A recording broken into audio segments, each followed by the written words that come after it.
Our next act, it's Jim Elliott!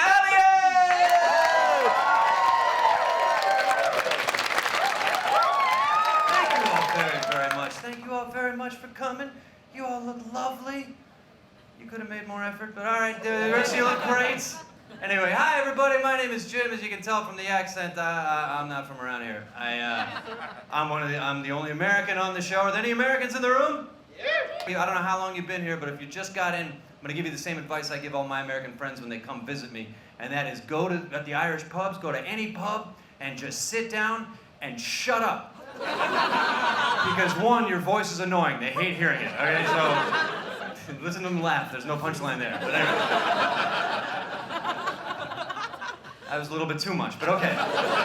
Two, you want to be quiet because you want to listen to these people talk. Irish people, Dublin people in particular, have got the greatest slang that I've ever heard in my life. I was in a pub 8 years ago, and I remember it like it was yesterday, because it was the first time I heard a man call another man a wank splash. Which is an incredible insult, a wank splash. What a thing to call someone. You're not even a noun, you're a verb and a sound effect. That's what you are. But I've been here long enough that, like, I can understand most of you guys' expressions. I don't get surprised very often. Except for last summer.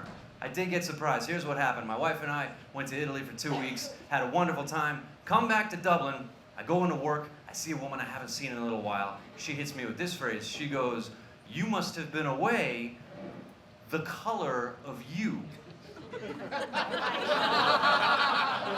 End of sentence. And now she's waiting for me to reply. And I'm waiting for her to finish her fractured thought. Because the color of you doesn't mean anything, guys. It's a sentence fragment. What about the color? What are we talking about? It's like that other thing you people say that doesn't mean anything. Here comes your man, the head on him. What about the head on him? That's not a conversation. Here comes a guy. He's got a head. Yeah. We all got heads. What are we talking about? So anyway, so she hits me with the color of you, and I'm saying, though, she was going to finish her thought. Oh, God, she's done. I don't know what to say. What am I going to say? I work with this lady. I don't want to be rude. And then the back of my brain pipes up and goes, "Hey, Jim, calm down, man. You've been living in Ireland long enough. You understand that the Irish got lots of phrases that don't mean anything at all. It's not part of the conversation. It's not the food, it's the garnish. You know what I mean? It's not the machine, it's the oil. What you need to do is think of another phrase that doesn't mean nothing, fire it back at her, we can get out of here." So I thought for a half a second, and I looked at her and I said, "Well, sure, you know yourself."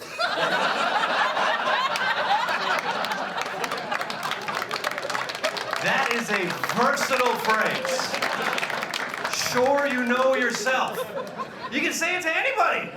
So if you go down to like deep Kerry or distant Donegal and you can't understand what people are saying to you, just put your hands in your pockets and go, "Ah, sure, you know yourself."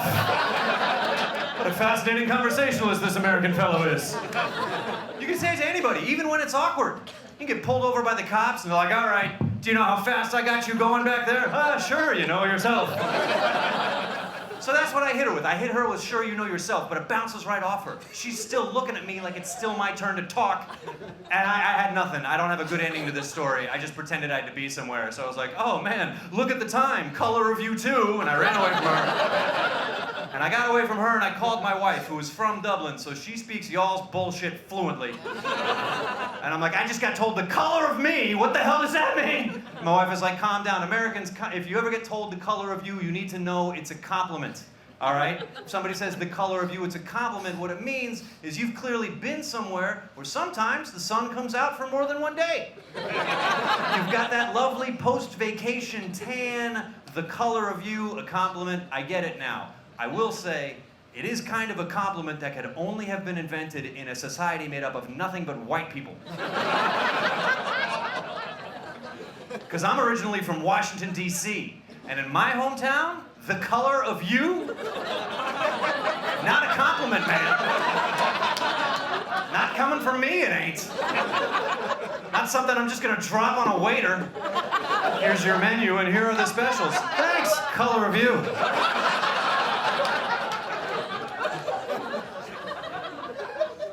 want to tell you guys about my favorite commercial that's on Irish television. This commercial runs every summer, so I'm sure you've seen it. This is a commercial for Irish Rail. The commercial starts, and it's a wife and two little kids, and at the train station, and it's at night, train station in the middle of nowhere. The train starts to pull in, and you see the front of them, the two little kids have a sign that says, "Welcome home, Dad." They've come to the station to welcome Dad home on the train. Train pulls into the station and slows down. "Where's Dad? Where's Dad? Where's Dad?" "There's Dad. There's Dad right there." He's right in front of them as the train stops. Looks out the window and he sees his family. And he gets his shit together. He's a businessman dad, right? And he's got a business tie and a suit and a coat, and he picks his shit together, and he stands up out of his seat. And then he realizes how luxurious that seat was. And he makes a choice. He looks his wife and children in the face, and he sits back down. And the train leaves, and that's the whole commercial. It's the darkest shit I've ever seen. Irish Rail. Our seats are so comfortable you will abandon your wife and children. Spend the rest of your days riding the rails. Like the hobos during the Depression. Which also, that commercial is bullshit, man. You can't get away from an Irish family via Irish Rail. There's not enough rail. The network's too small. You try to leave an Irish wife via Irish Rail, she's gonna catch your ass at Limerick Junction. You guys, my name is Jim Elliott. Thank you so much for listening to me.